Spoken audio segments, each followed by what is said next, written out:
Welcome to the Home Inspector Marketing Podcast. Because you're a home inspector looking to increase your sales, improve your cash flow, and boost your bottom line, you are in the right place. For additional training resources on how you can grow your home inspection business, go to microreturns.com right now. And now, here's the podcast. Hi, this is Mike Crow, and I run a home inspection business. In fact, I've run a couple of home inspection businesses. The true joy for me, though, has been helping literally thousands of home inspectors build really solid home inspection businesses as well. We can help a single-man operation be able to do over $300,000 a year, maybe all the way up to $400,000 a year as a single inspector operation. Even better for me is the 80-plus companies that we have helped be able to build million-dollar home inspection businesses. I would like to help you be able to do the same thing.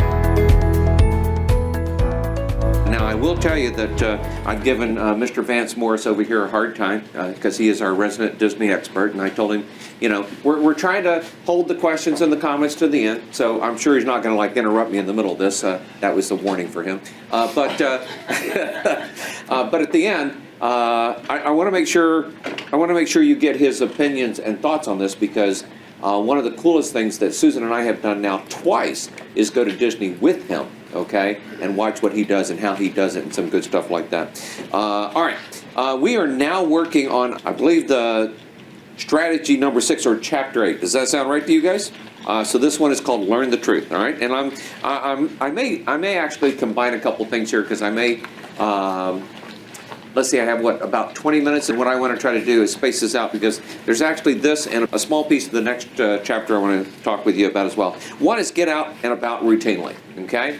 One of the biggest things that Miss Belinda, you guys know who Miss Belinda is. She got the award for the breakfast, okay, in the morning and everything. And she makes, I cannot wait for you to be here in the morning and get her breakfast. Oh my goodness. 8 o'clock. She is making fresh eggs and sausage, and there's fruit out there and straw. It is amazing, okay? But get out routinely, all right? So many of you know that I have a stool that I bought for my very first show back in 2003. Okay, 2004 was the show actually, and I still have that bar stool is what I guess what I call it. It's really not really. What's another word for a bar stool? Shakur? Bar stool. All right. So anyway, I have this bar stool that I like to drink from. Okay, it's just the High chair. bar stool. It is okay. So anyway, I literally set my chair. And by the way, how many of you know who Trammell Crow is? Okay, most of you probably don't. Trammell Crow. People said, you want to be a millionaire, go work for Trammell Crow. Okay. People ask me if I'm related to him, and I tell them that we don't talk about it. Okay. That means no. But one of the things that he did was he would set his desk right in the middle of the room, and everybody would work around him, okay? And that way he could coach and he could talk and he could help. So I literally have my bar stool set right there at the kitchen. And I sit and I can see everybody that comes in the front door, and I can talk with people. I talk with Miss Belinda probably more than anybody out there. So the secret here is get out and about routinely, okay? Craig is one of our marketing coaches. I went and rode with him for a day, okay? Jacqueline was one of our marketing people. I went and rode with her for like 4 days, okay? I used to sit in our client coordinator room, and by the way, I was a little vicious about this. I would sit in there and videotape them answering the phone. And then after they got off the phone, I would say, okay, let's watch that and see how that went, okay? But getting out there is very, very important. One thing that this person says was, Lee Cockrell said, I'd make personal trips to key locations regularly throughout each day. Do you notice that? Each day, okay? And I'd make the full tour again before I went home. When I was in the grocery business, as a manager, one of my jobs, as far as I felt, was to walk the store. And I would walk from department to department to department to department. And anytime I ran into a problem, I wasn't there to criticize them. I was there to help them. What can we do to get this thing fixed and worked and up and running faster than anything else? And so that was a big part of it. But get out and, we ride with our home inspectors on a regular basis. Jonathan, we probably ride with all of our home inspectors at least once a month, maybe more. That's what we try for, once a month. We try what? Once a month. We try for at least once a month. We have 3 managers that go ride with the inspectors, right? But I used to go ride with the inspectors. Jonathan used to go ride with the inspectors, okay? All right, number 2. get a ground level view. This is the same thing of kind of getting out and walking around. If you're going to figure out what's in your business, okay, at some point, if somebody's answering your phones, you got to be listening to them answer the phones. I used to record every phone call. Let me correct that. I record every phone call, all right? I used to listen to the phone calls every single day. So as I was driving around, and back then it was on cassette tapes, you might remember those things that, yeah. I have a Discovery card that looks like a cassette tape.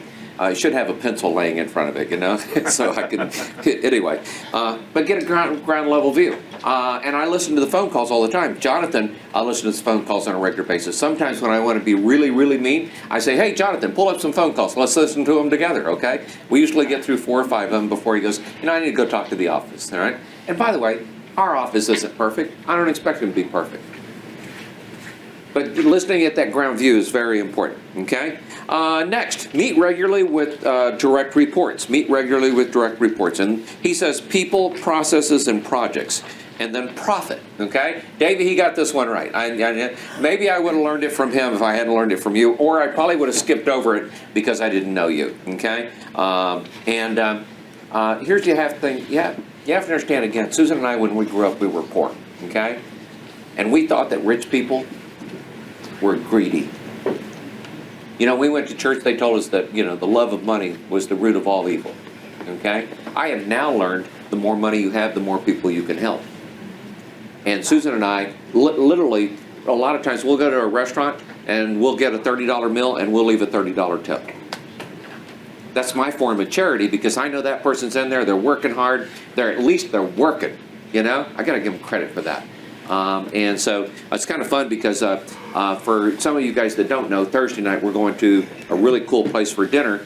We went there Monday night with the guys, and the lady that was going, oh yeah, Mr. Crow's here, yes, I'll work that tonight. But meet regularly with direct reports. One of the things that Jonathan and I do is what we call a freeze frame every week. We do a freeze frame for every company. A freeze frame is, what are our numbers, okay? And honestly, I started it because every now and then we would forget to pay a bill. And I would go, that's not me. We don't forget to pay a bill, all right? But it has grown into so much more.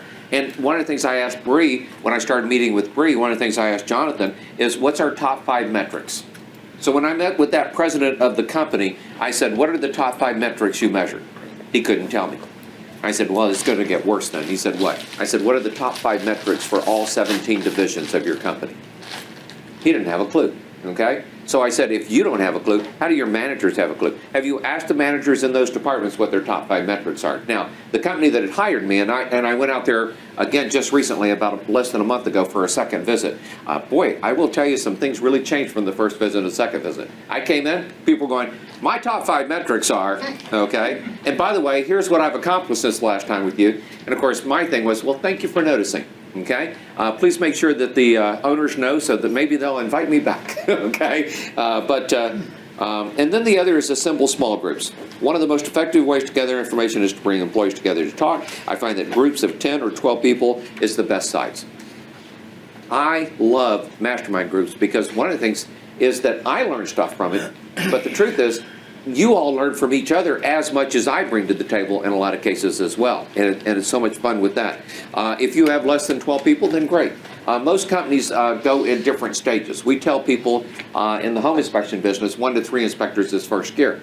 What is the easiest gear? Because you know everybody, you see everybody, you talk to everybody every day, okay? And then 4 to 6 inspectors, things start going past you without you seeing them. And if you haven't trained people to keep an eye on the systems and stuff, things start moving sideways, okay? And a lot of companies never get to 6 inspectors because they crash and burn because they didn't shift gears. They're trying to drive from, Maryland to San Francisco in first gear.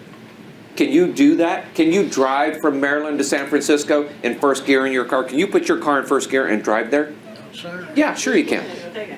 Right. How much longer will it take to get there, right? And what are the chances that you'll damage the vehicle on the way there? Because you're wanting to get there faster, right? And so one of the things is that we have to try to do that.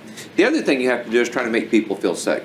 I've watched Davey do the whole hand thing, so with eyes closed a couple times, and I have to tell you, part of me is always a little bit nervous about it, but every time I've seen him do it, it turns out amazingly well. okay? Now, I'm a little bit paranoid, so I want to make sure everybody's eyes are closed. All right, hands up. Okay, hands down. Okay, you can open your eyes. All right, so I don't want to make anybody feel bad about it. I want to make people feel safe, okay? And I want to make people feel safe. You want to know what my number one technique is to make people feel safe? Coy, what do you think my number one technique is to making people feel safe? What do you think it is? It really comes down to one word. Love. Love? Love is a great word. God, man, that may be better than my word, okay? Susan loves that, okay? I'm going to tell you it's vulnerability, okay? I'm willing to be honest with you. One of the things I love about Davey is he's willing to be honest with you. We are not trying. We are getting ready to change the home inspection industry again and change coaching again. And I will tell you that what you're sitting here in doesn't exist in other worlds, doesn't exist in other businesses. I mean, Vance, how many masterminds have you and I been part of or gone to in the last 20 years, right? Oh my gosh. Yeah, lots. Lots, right? You ever seen anything quite like what we do here? Yeah, certainly not. No, absolutely not. I mean, thank you.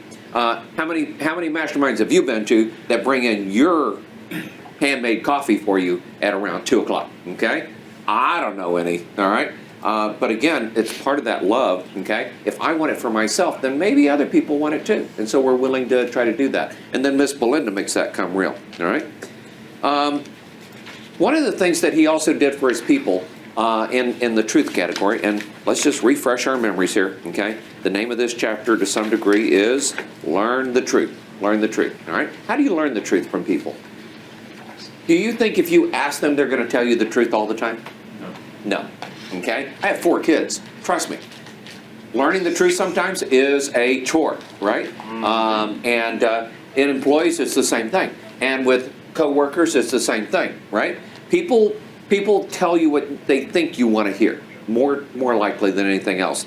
Now, one of the things is, though, what Davey did and the way Davey got some feedback, and he has a feedback form that we did with the inspector group, and we're going to do it with Coach Blueprint too, because we'd like your feedback. We'd like to know how you feel about how many meetings should we have a year, okay? How often should we do this? How often should we do that? What do you think the numbers of this will do to reflect here? What have they done for you so far? Just simple questions, but what we learned from that was just amazing, astounding.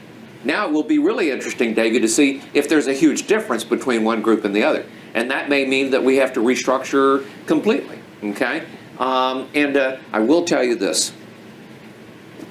Some people said, I would like more of Mike Crow, one-on-one. That isn't likely to happen anytime soon, okay? That was Jonathan. I was going to say, can I sign up for that bus? But here's the thing is, all right, so one of the things that he did at Disney was he conducted 3 sessions called the Top 10 Questions You Wish People Would Not Ask You. And what he found was that there were questions that people said, for instance, why don't people in my position get paid more? Wow, okay? Things aren't like they used to be. Why did they change? And how can we restore the good things we lost? Man, when they took out, what was the submarine rate, Susan? 20,000 leagues. 20,000 leagues. When they took that ride out, I was not happy. I had pictures of Jonathan and Krista when they were young, looking at that little peephole. And I had hoped I would be able to do that with my other kids and my grandkids, and then the ride, disappeared. Life changes, things happen, okay? I found out later why they took it out, okay? They couldn't get the damn things to stop leaking, okay? But you know what? I went to Tokyo, and they redesigned the ride differently, but the same. So it's still out there. Now I just have to take them to Tokyo. Jonathan, you in? Down. Down, okay. Time's the flight leave. How do you work with someone you don't like or trust? How can you honor this? Or how can we retain quality employees? Or why does my healthcare package do this? Why does our CEO earn millions per year and I can't get a modest raise, okay? Isn't the last initiative to streamline blah, blah, blah? Will the company maintain its pension? How should we respond to direct reports asking, what's the best way to focus on flawless performance, okay? So he lists a bunch of these questions. These are great questions for you on page 178. I'm sorry, I skipped a page. On page 180 and 181 And here's the thing is, these are probably questions that go around in your business as well. And these are questions that at some point you have to answer, you have to figure out to make that work, okay? And then get formal feedback about yourself. You know, to some degree, that's what Davey just did, okay? Get some formal feedback about yourself. And again, we'll do some more feedback there. Constantly evaluate your spending, which is something that Susan reminds me that I need to do more. I am a spendthrift, okay? Now, I spend money on other people more than myself, but I'm a spendthrift, okay? And that means that, you know, we don't keep $1 million in the bank, which really surprises a lot of people. I have to be, we're getting ready to take a trip to Disney, okay? And by the way, some people say, God, I wish I was your kids. And Jonathan will tell you, Jonathan, you'll tell them what? Be careful what you wish for. Be careful what you wish for, okay? So, for instance, I'm taking 15 people on a Disney cruise in June, okay? And then after that, we're going to Disney for a week, and we're staying on Disney Vacation and property and everything, and I'm paying for everything, basically, okay?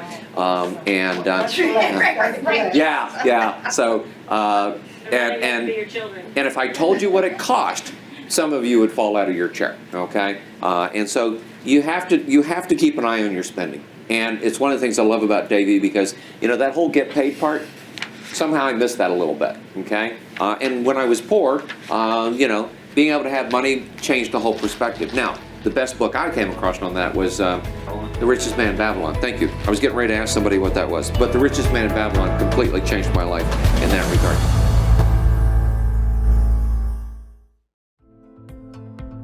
We hope you enjoyed the podcast, and as a friendly reminder, if you're looking to increase your sales, improve your cash flow, and boost your bottom line as a home inspector, go to microreturns.com right now.